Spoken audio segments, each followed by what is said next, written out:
On our own, we can only do so much. Together, we are unstoppable. We're just better together. Make them one of us. That's our topic on today's episode of the Educators Among Us podcast. Welcome to the Educators Among Us podcast, where we share motivational messages and inspiring stories for and about educators. Your host, Scott Barron, is author of the critically acclaimed book, Love 'Em and Lead 'Em, and provides powerful insights and wisdom for those who heed the call to teach, coach, lead, and serve at all levels of education. This is Scott Barron, and I'm honored to be your host for the Educators Among Us podcast, where we love those who teach and coach and administrate and serve on the board or in the business office or the admissions office or in the guidance office or the library, or the list goes on and on and on. Thank you for the contribution that you make to the lives of other people, because you provide the facilities and the lessons and the insights and the support to make it all happen. It takes a team, and we're thankful for those that serve in all aspects of education and all types of education, because there's such a wide genre of schools. And of course, we get the privilege of speaking into the lives of educators all around the world. That's the privilege of our work, and through this podcast, as well as with Educators Fellowship and School Growth. And so it's a privilege for sure to be on this journey with you. And so we try to provide a little bit of encouragement to try to elevate the life and the joy of those who serve in these roles. And because we know that the power of acceptance, right? The power of encouragement, the power of acceptance, it's very distinct, and it has a huge impact on schools and on people, right? As the power of acceptance, for example, it's illustrated throughout the school day. You see it sometimes in the cafeteria. You know, there's the people who they know that they've got a place to sit, and people welcome them. And others, sometimes we've seen schools that adopt a policy of no one sits alone. Right? Because acceptance has a very powerful influence over students and the joy that they experience in life. And we know that we see the power of acceptance in our hallways, in the way that people interact with each other. Some people have different handshakes and things that they do, or ways of greeting each other, because they're communicating, hey, we're together, right? We see the power of acceptance in our classrooms. We see the power of acceptance in the band room and on the team and in other areas. We're constantly communicating that we're connected together, right? It's like Jimmy Carter said one time: we are a community. Our individual fates are linked. Right? Our futures are intertwined.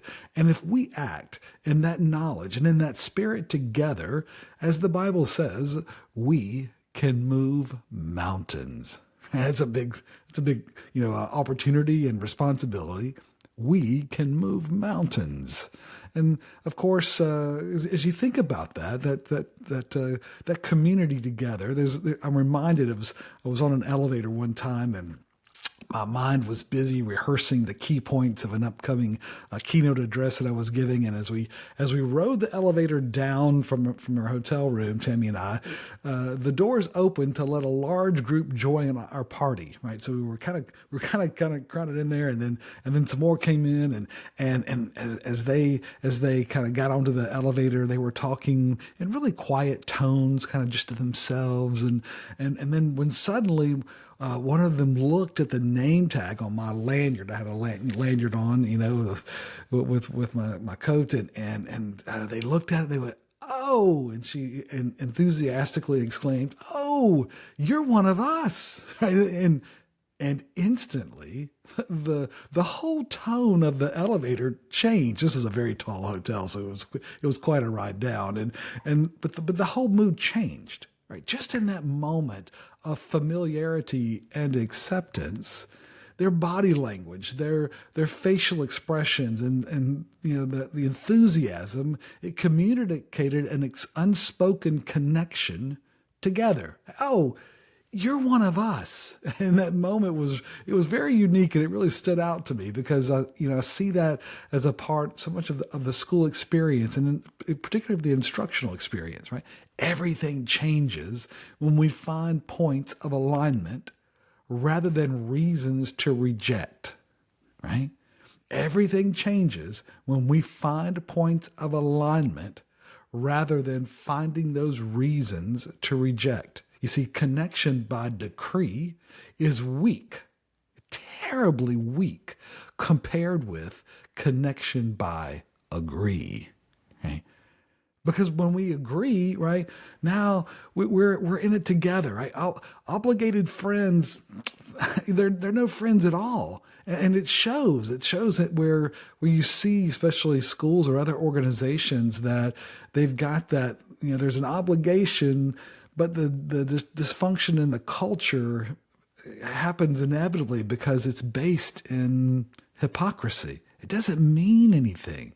There's no real acceptance. It's not you're one of us. It's you're one of them, right? It's senseless to standardize association into a rubric that disqualifies differences. Do you hear me? It doesn't make sense. It's senseless to standardize association into a rubric that disqualifies based on differences. Some may confuse community with proximity. We just happen to be near each other. But true community, we know this, you know this, true community requires being vulnerable, maybe becoming genuinely interested in each other, right? And expressing acceptance. You're one of us, right? 1 Corinthians 12:25-26 expresses it so beautifully. It says, so that there should be no division in the body, right? But that its parts should have equal concern for each other. If one part suffers, every part suffers with it. You want to know what belonging is? You want to know what it is to be a part of an incredible body? It's when every part suffers together. If one part is honored, however, every part rejoices with it. We're together. We're a part of this body, this larger purpose, this larger group, and we accept each other because we bring different gifts to that party, to that body, and we contribute in different ways. We don't evaluate each other all the same, but we respect the strengths and the gifting and the talents of the other parts of the body. We need each other. Right? Shared principles are the basis for converting conflict from a contest of wills into a joint search for wise resolution. Right? So that we fight the problem rather than each other. It requires understanding shared principles, shared agreement together, where we have an alignment together. We can't allow these battles that are incessant in our society to infect our schools.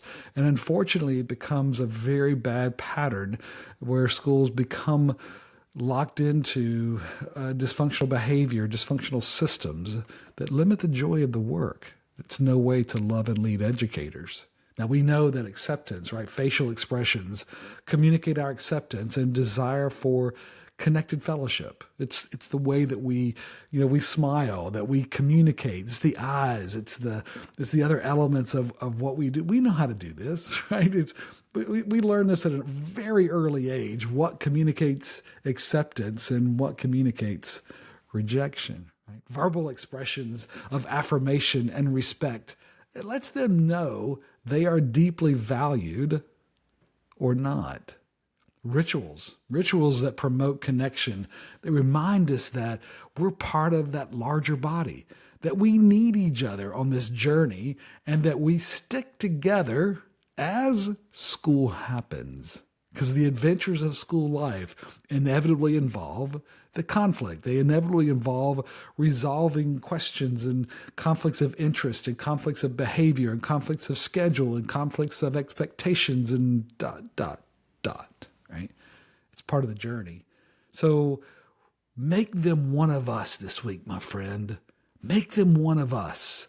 using your power of authentic acceptance to elevate the joy, your joy, and their joy, right?